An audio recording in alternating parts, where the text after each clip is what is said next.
регламент негізінде өткізесіз. Мен аны тура көрем. Азыр Жанар Акаев кыйытып айтып кетті да, мен адресіме. Мен bir президенттің дағы баласы болған емесмін. Президент маға айтқан сындарды мен үшін ал дары деп қоям.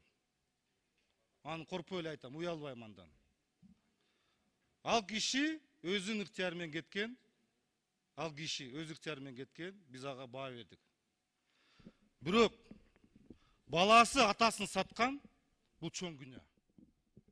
Эч качан унутпагын. Сен ким элең, анан ким болдуң сен. Ошон үчүн мен сага тийишпей сүйлөдүм эле, сен мындай мага кыйтып сүйлөбөй жүргүн мага. Уктуңбу? Иним. Күн тартибин өтпөйлүбү? Биринчи микрофон. Рахмат. Эми катуу тийип чычалап атканы жакшы. Демек мен максатыма жетип атам, анткени ушул жердеги депутаттарды бир аз ойготуп, намысын келтирип коеюн деген ой эле. Түшүнүп чычалап атышканы мындай жакшы. Бактар Эргешевич, дагы бир жолу айтып коеюн, сизге дары болсун. Бирок дары болбоптур. Мен сиздин атыңызды атабай, сизге комментарий бербегенден кийин сиз ушинтип чыгып алганыңыз туура эмес. Экинчиден, мен ошол убакта Атамбаев менен иштегениме азыр дагы сыймыктанам. Анткени биз болгондо айтып турганбыз. Ошондо силер бул жерде канча мыйзамсыз нерселер болгон унчукпай отур. Мен сиздин ордуңузда болгондо вообще чыгып сүйлөбөйт элем микрофонго. Моралдык да укугум жок болчу. Улам келген президенттердин этегине намаз окуп, өзүңүз айтып атасыз. Атаңыздын татыктуу уулу боло алган жоксуз керек болсо сиз. Мына ушул жерде. Сиздин атаңыз ушул жерде депутат болгон. Чыгып алып кайра ата бала деп кайсы башка нерсеге асылып отурасыз, уялбай.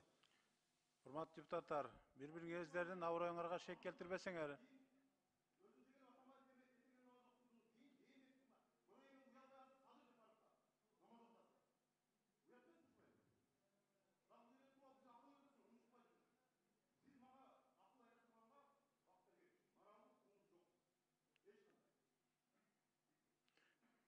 Рахмат. Экинчи микрофон. Талант Турдуматович, күн тартибин өтпөйлүбү? Эми мына акыйнеге айтышканды токтотпойлубу? Эми бир-эки эле популисттерди күн тартибин өтөлү. Талант Турдуматович, бир-эки популисттердин немесинде 2-ден 3-төн чыкса боло береби? Токтотсун мынандай популисттикти. Сүйлөй турган сөздөр көп өзүчү. Мындай айта турган сөздөр. Мындай бардыгынын өзүнүн жолу болот да.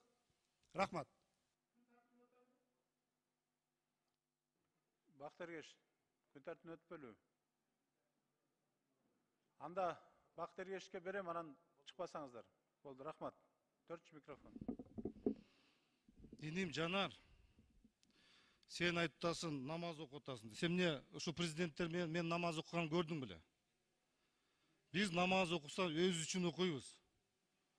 Кудайым деп биздин мамлекетибиз ынтымакта болсун, элибиз аманчылыкта болсун деп биз өзүбүзгө намаз окуйбуз. Сен эмне же көрдүң мен бул жерде? Кайсы болгон 16 жылы эмне болдуң эле сен бул жерде? Балашка деп сен эмес белең?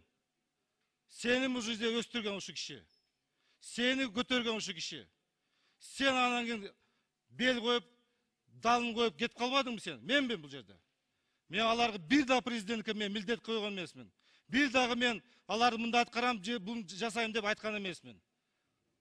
Ошон үчүн сен билип алгын ким экенин. Сен мына ушу Атамбаевда сен жүргөнсүң ушу жерде намаз окуп. Сен ушул аткарган иштерин айткан жасаган жумуштарды сен аткаргансың сен. Ошон үчүн мага сен мына кылбагын. Акыл үйрөтпөгүн мага. Же далили менен айткын сен. Далил менен айткын сен. Намаз окуган деп коет дагы.